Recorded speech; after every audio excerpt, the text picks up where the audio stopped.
Okay, week one. We're just starting out. Just going to give you a little brief, shall we say, overview of weather today. That's what we'll be covering for the first chapter.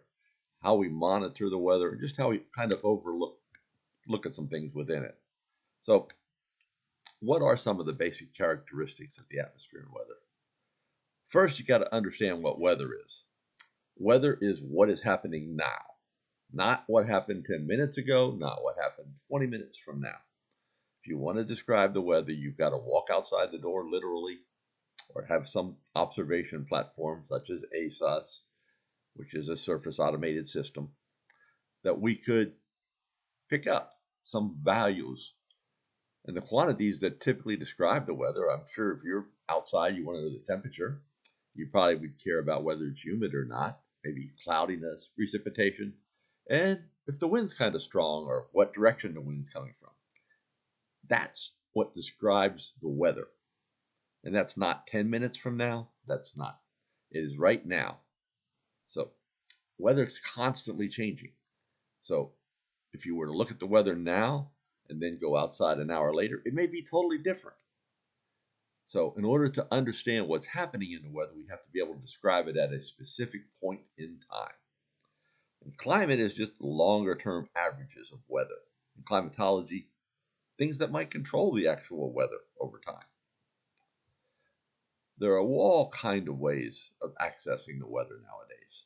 Many of you on your smartphones will receive an alert if there's a tornado warning out, or even a flash flood warning now. That those are both automated. One of the other things I talked about in the weather, well, weather is global. So what is happening in Europe may impact our weather in a few days, or what is happening over in Asia or up in the Arctic or Canada. So we want to be able to observe the weather all at the same time. In order to do that, weather maps are created at universal time, which is basically the time it is at Greenwich, England. So if you knew that time, then all the other times would be related to it. So for example, if it's noon at Greenwich, England, it's 7 a.m. Eastern Standard Time where we live. So there's a 5-hour difference there. There are two types of weather systems we're going to talk about, highs and lows. Highs generally give nice weather, lows usually not so nice of weather. And then there are cold fronts and warm fronts with them. So here you can see that highs have clockwise circulation around, like your hands of a clock are moving that way. And the winds typically go outward from a high. Lows inward. And then there are things called air masses, which are separated by fronts. So in order to look at this for just a split second here, here is a surface weather map. This map was done for the 10 a.m. Eastern time. So if you looked at that map, there's low pressure up here. You can see the winds, which are on the barbs spiraling around the low. We have another low down here over the fun part of Texas, and high pressure out here. Notice the temperature difference. Temperatures over here are in the 60s and 40s even. And back here, they're generally below zero. So it's pretty doggone cold air mass. And here's the main high pressure. It's kind of centered. So this air mass is a continental polar air mass. The air mass over here coming up is a tropical maritime air mass. It has moisture with it too. So just looking at this, you can see that we have air masses separated by a cold front, a stationary front out here. So there's two right now. If we went back in time, you can actually see a warm front where warmer air is being pushed up and taking out the cold air that's near it. Again, different air masses moving across, and the fronts are indication of where the air masses are. So back to the slides with this. So if we looked at air masses there,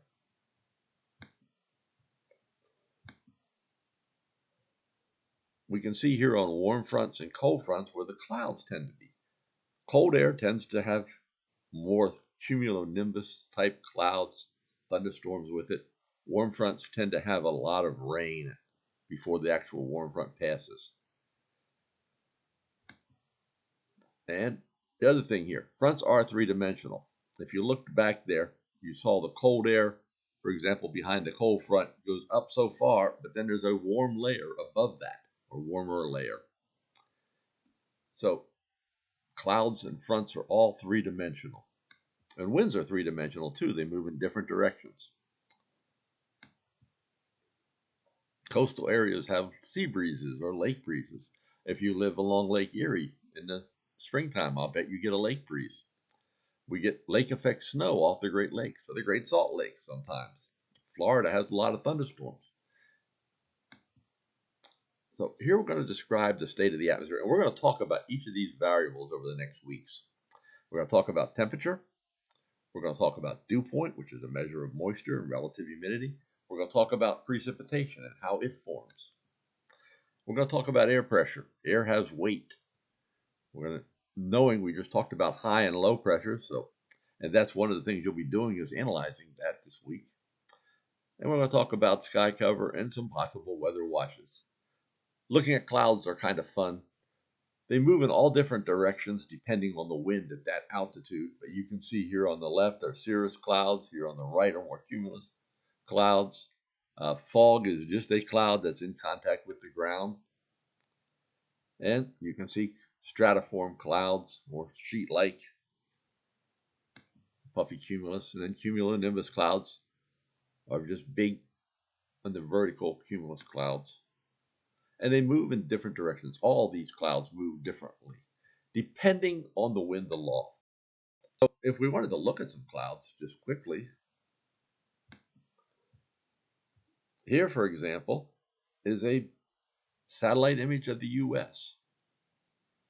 A couple things I want you to notice. Notice the clouds here are coming from the west, yet over top of that, clouds are coming from the underneath that, clouds are coming from the southeast, and over top they're coming from the west. So you have two different directions of motion there.